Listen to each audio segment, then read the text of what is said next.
श्री हरिवंश महाराज जी। महाराज जी, दास आपका शरणागत है। महाराज जी, भावादेश में आपकी कृपा से मुझे सहचरी रूप प्राप्त हो चुका है। किसका है? अभी आप शरीर का नाम दे दीजिए महाराज जी बस। ये बताओ, जिसको प्राप्त हो जाता है इसमें कोई बताता है? अगर हम पूछे भी कि भाई करोड़ों किसके जमा है, तो जो ज्यादा करोड़पति होगा वैसे बैठेगा। क्यों? धन को गुप्त रखने की प्रवृत्ति होती है, और जो धनी नहीं होता है वही कहता है कि चाहे करोड़ों की बात हो, है नहीं ला 1 रुपया। ऐसे पहली गलती तुम्हारी कि तुमने अहंकार भरी बात कह दी। वो है नहीं, वो है नहीं।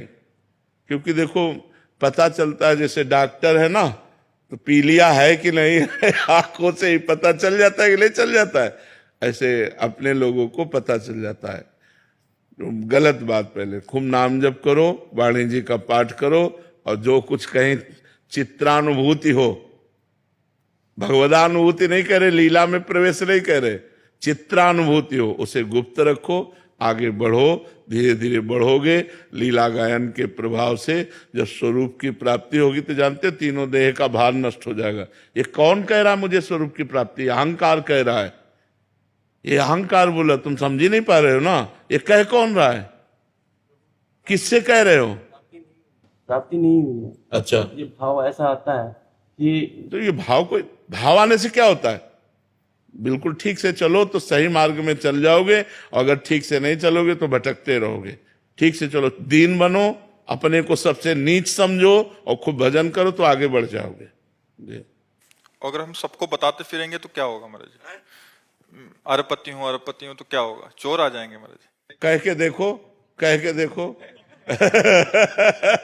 जो पैंट में 10-20 रुपया डाले वो भी निकाल लिए जाएंगे।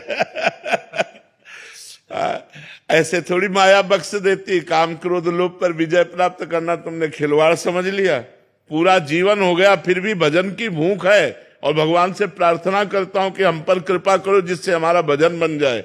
मैं रात दिन आपके भजन में डूबूं। आज तक कभी ऐसा नहीं हुआ कि मैं छक गया भजन में। भजन रोज ऐसा लगता है और बढ़ाओ और बढ़ाओ, कैसे क्या करूं जिससे मेरा एक एक सेकंड प्रभु में जाए। और फिर भी ऐसा लगता है कि प्रेम है ही नहीं। मर्जी पर हम तो पूरा दिन देखते हैं, आप एक भी क्षण खाली नहीं छोड़ते। फिर भी हमें लगता है हमसे वो भजन नहीं होता। फिर भी हमें अनुभव होता है कि हम में प्रेम नहीं है। फिर भी अनुभव होता है कि हम श्री जी को उतना प्यार नहीं कर पाते जो हमें करना चाहिए।